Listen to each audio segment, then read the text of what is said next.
కల్వకుంట్ల తారక రామారావు గారు సంస్కారం గురించి మీరు మాట్లాడితే ఈరోజు నవ్వొస్తుంది. ఎందుకంటే గతంలో మీ తండ్రి గారు ముఖ్యమంత్రి ఉన్నప్పుడు వారు మాట్లాడిన మాటలు యావత్ తెలంగాణ సమాజం చూసింది. నిండు చట్టసభలో అసెంబ్లీలో కూడా వారు ఏ రకంగా ప్రతిపక్ష పార్టీ నాయకులపైన ఏదైతే వారిని ప్రశ్నించిన నాయకులపైన ఎంత ఎగతాళిగా మాట్లాడినో చాలా స్పష్టంగా ప్రజలు గమనించారు.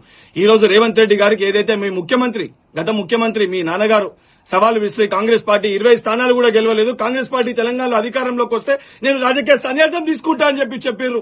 ఆ సవాల్ని స్వీకరించి రేవంత్ అన్న పిసిసి అధ్యక్షుని స్థాయిలో ఏదైతే కాంగ్రెస్ పార్టీని తెలంగాణలో మొన్న జరిగిన అసెంబ్లీ ఎన్నికల్లో 64 స్థానాలు కాంగ్రెస్ పార్టీ, మా మిత్రపక్షం 1 స్థానం 65 స్థానాన్ని గెలిచి ప్రజలు ఆశీర్వదించి గెలిపిస్తే తెలంగాణలో కాంగ్రెస్ ప్రభుత్వం ఏర్పాటు చేసుకున్నాం. మేము మొట్టమొదటి రోజుకెళ్లే చాలా చిత్తశుద్దితోటి ఏదైతే ప్రజలకు ఇచ్చిన 6 గ్యారంటీల్ని అమలు చేయాలని చెప్పని పగలు రాత్రి లేకుండా 24 గంటలు రేవంత్ రెడ్డి గారు ప్రజల సంక్షేమం కోసం పనిచేస్తూ ఈ రోజు సెక్రటేరియట్ లో ఎప్పటికప్పుడు ప్రజల్లోకి అందుబాటులో ఉంటున్నారు. ప్రజా దర్బార్ని మేము దర్శనం ఈ ప్రజాస్వామ్య ఏదైతే ప్రభుత్వం అనే విధంగా ప్రజల సమస్యలు నేరుగా ఏదైతే నాయకులు స్వయంగా వారికి చెప్పే విధంగా సమస్యలు పరిష్కరించే విధంగా ఒక కొత్త విధానాన్ని రేవంత్ రెడ్డి గారు తీసుకొని వచ్చారు.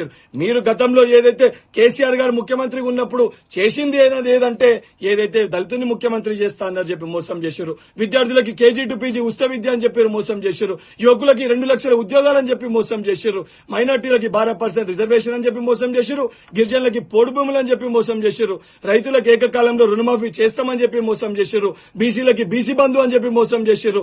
దళితులకి దళిత బంధు అని చెప్పి మోసం చేశారు. మీరు చేసింది ఏంటి అంటే కేవలం కల్వకుంట్ల కుటుంబం కోసం తప్ప తెలంగాణ ప్రజల కోసం వారి సంక్షేమం కోసం మీ ఏ రోజు కూడా ఆలోచించలే. కానీ ఈ రోజు రేవంత్ రెడ్డి గారు చాలా చిత్తశుద్దితోటి వారి ముఖ్యమంత్రి అయినాక 3వ రోజే ఏదైతే నిరుద్యోగులకి రేపటి తెలంగాణ భావి భారత పౌరులకు ఇచ్చిన మాట మేరకు టీఎస్పీఎస్సీ ప్రక్షాళన చేశారు. వేలాది ఉద్యోగాలను నింపుతున్నారు. మహిళలకి ఉచిత ట్రాన్స్పోర్ట్ ఫెసిలిటీ ఇచ్చారు. ఏదైతే బడుగు బలహీన వర్గాలకి 500 రూపాయలకి మీరు బీజేపీ పార్టీ అమాంతంగా గ్యాస్ సిలిండర్ ధర పెంచేస్తే 500 రూపాయలకి గ్యాస్ సిలిండర్ ని అందిస్తున్నారు. ఈ రోజు 200 యూనిట్ల ఉచిత కరెంటు కాంగ్రెస్ పార్టీ అందిస్తుంది. 4 గ్యారంటీలు ఈ రోజు మేము ఇంప్లిమెంట్ చేస్తాం. దానితో పాటు 70 రోజులు పూర్తి కాకముందే 4 గ్యారంటీలు ఇంప్లిమెంట్ చేస్తాం.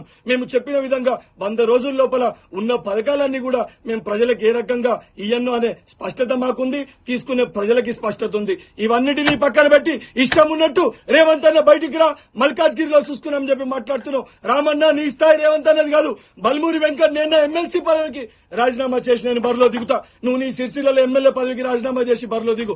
కరీంనగర్ మల్కాజ్గిరి ఎక్కడంటే అక్కడ నేను నీ సవాల్కి సిద్ధంగా ఉన్నా. ఎందుకంటే ప్రజల కోసం ప్రజల సంక్షేమం కోసం పాటుపడుతున్న కాంగ్రెస్ ప్రభుత్వం పక్షాన కాంగ్రెస్ పార్టీ పక్షాన నేను ఎన్నికల బరిలో నా ఎమ్మెల్సీ పదవికి రాజీనామా చేసి నేను ఎంపీగా పోటీ చేస్తా. నువ్వు నీ ఎమ్మెల్యే పదవికి రాజీనామా చేసి పోటీ చేయి. ప్రజలు నిర్ణయిస్తారు.